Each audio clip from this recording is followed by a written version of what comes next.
Hello, I'm Claire Robinson with Universal Avionics, and I am here as the chair of RTCA Special Committee 214.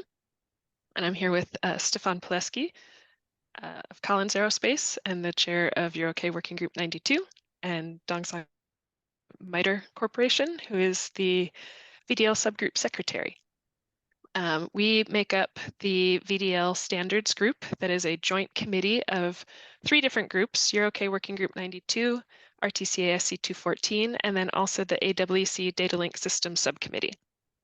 The Datalink System Subcommittee chair from FedEx, Secretary Jose Godoy from AWC, could not join us today, but they are an important part of our group. We're slightly unusual in that we have three groups making our one VDL standards group, and we have shared deliverables that complement each other, and we are working to harmonize the VDL Mode 2 standards across all of the different specifications that are out there. I will hand it over to Stefan, who will talk a bit about VDL Mode 2. Thank you, Claire. Hello, everyone. An important thing with VDL Mode 2 is that this is a backbone for communication for safety services in Europe, in US, and in many places in the world. So this is very critical for the air-ground communications. And the performance related to safety services that VDL Mode 2 can provide or has to provide has to be carefully monitored. What is very specific for our group in this case is that we are coordinating a lot with the different stakeholders in Europe, like the network manager, and with the FAA in the US, to monitor the operational feedback, identify if we have gaps in the standards to improve the standards and get more and more maturity. This is a challenging environment because any change we want to do on the VDL standards may have a big impact on what we have on field, the different radios, avionics and ground radios. And again, we have to always fulfill the performance requirements. So this is very critical, and that requires a lot of involvement of the different experts in this domain.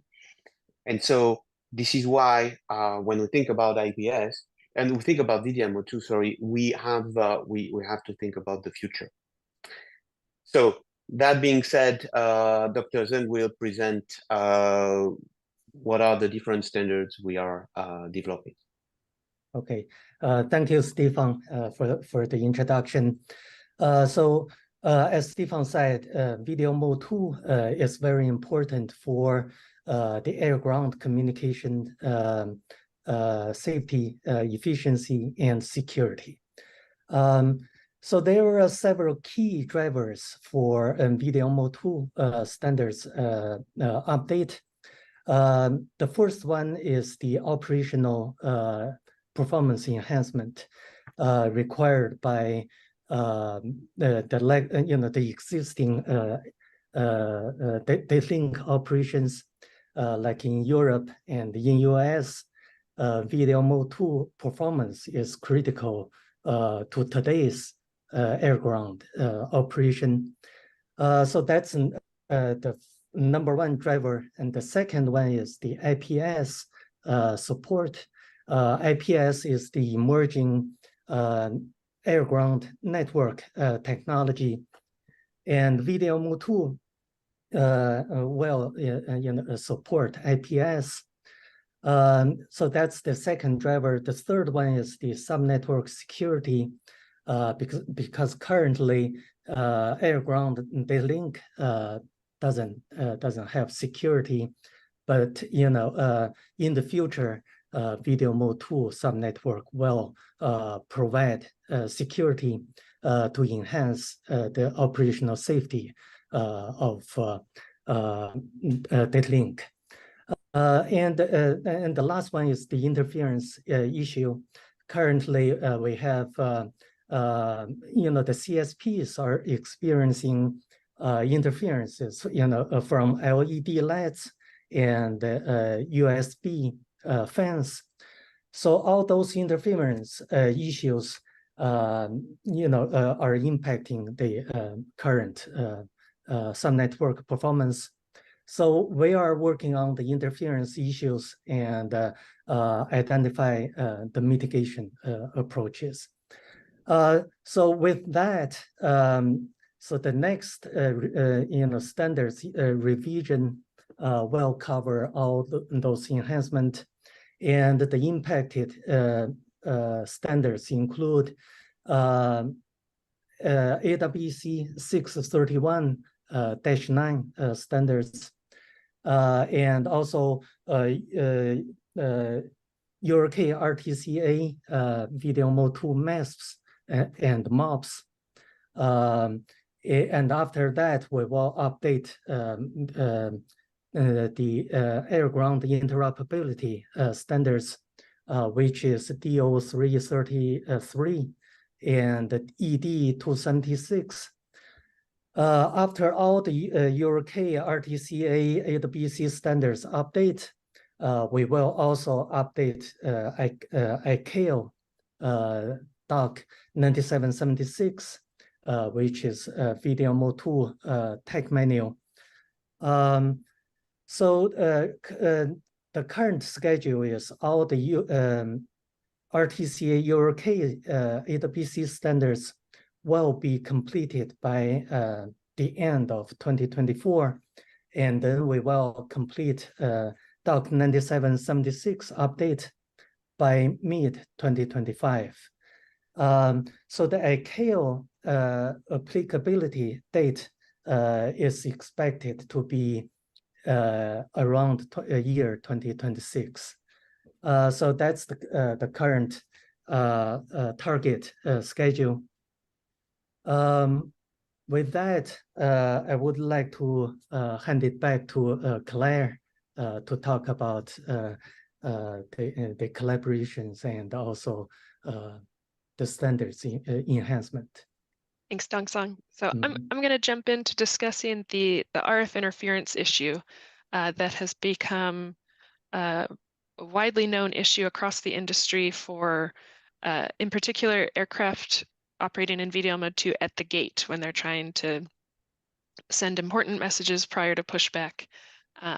And at first, it appeared that the interference was coming from LED lights in the airport. And that was a known issue. And then I believe that was about 4 years ago that started getting discovered. And then as various, the datalink service providers and others have been collecting more data, we've discovered it's actually a much bigger problem than just LED lights. So Dongsong mentioned the USB fan, which is a recent one, discovered that it's just a small COTS fan that anyone could buy and bring to the airport, causing massive amounts of interference in our protected VDL mode 2 spectrum. So we are working to try to increase the robustness of our radios operating in VDL mode 2. So far, we have pursued and looked at numerous options that we've had to not progress with because they caused other issues in the VDL mode 2 network. As Stefan mentioned, the network is very important for ATN baseline 1 and baseline 2 operations in Europe, and the en route CPDLC in the domestic US airspace. So we're being very careful not to negatively impact existing operation as we try to improve robustness and the ability to exist in a noisy environment. So that is something that we are continuing to work on, and also at the same time continuing to try to find and identify, also remove these sources of interference in our spectrum. So that's one of the large efforts that we're pursuing.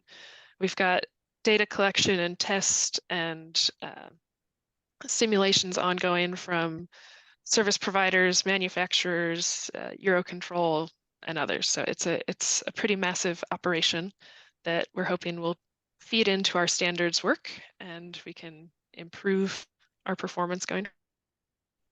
Then I believe Dongsong, you'll pick up and talk about another improvement we're looking at for the network. Okay, yeah. So another VDL mode 2 performance improvement proposal is the Super VGS. which is proposed by CETA. So Super VGS will, make all ground stations using the same address that, make aircraft think, all ground stations are the same. So the advantage of Super VGS is it reduces the handoff frequencies significantly.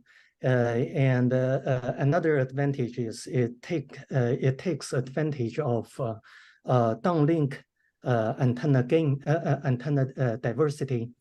So any ground station received the downlink message can forward the message to the final destination, which increase the the downlink success success rate.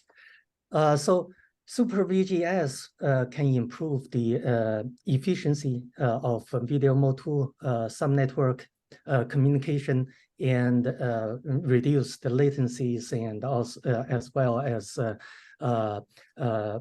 success rate of downlink. So with that, CETA also validated the Super VGS concept, and also read standards change proposal, which will be added to the air-ground interoperability standards later on. So overall, I think Super VGS will improve the video mode 2 subnetwork performance. With that, I would like to hand it over to Stefan to address IPS support. Thank you, Dong-Song. As you could see in the future connectivity white paper, video mode 2 will remain for decades, and the industry is moving to ATN IPS. So as part of the working group, we had to work on the support of IPS over video mode 2, and we did the following approach. We looked at the requirements to be subnetwork compliant to ATN IPS, and we started with a set of requirements to ensure the proper performance and the fact that we can meet what is expected for ATN IPS. And as Dong-Song explained, notably regarding cybersecurity, because all the subnetworks for ATN IPS have to be secured. So we work on that, and with the group, we took the time to take these requirements. We made the comparison between a lot of different solutions to convey IPv6 traffic over video mode 2 via a secured tunnel. And we are now in the process of having a solution that we worked on. And for now, we are working on developing the standards. A first version of the standard, which will not be a final one, we want to work on a draft that will be used for validation activities, because the intent is not to say we have something fully defined and it works well. We need to validate it properly. So this validation exercise will be very important. So having first a baseline that all the different participants in the VDL environment will be able to apply in their validation exercise. And then based on the results, we will update the standard accordingly and release the standard with the support of IPS. But IPS is definitely an important topic for VDL mode 2. And this makes us understand that VDL mode 2 will be there for a long time, alongside with other communication links and future systems such as hyperconnected ATM, new generation of SATCOMs, and many others. But VDL mode 2 will be there for a long time, and we have to support it. That being said, I think it's a good time now to thank everyone for listening our presentation of the VDL activity, and for me to thank Claire and Dong-Song as well for the participation to this webinar. Thank you very much.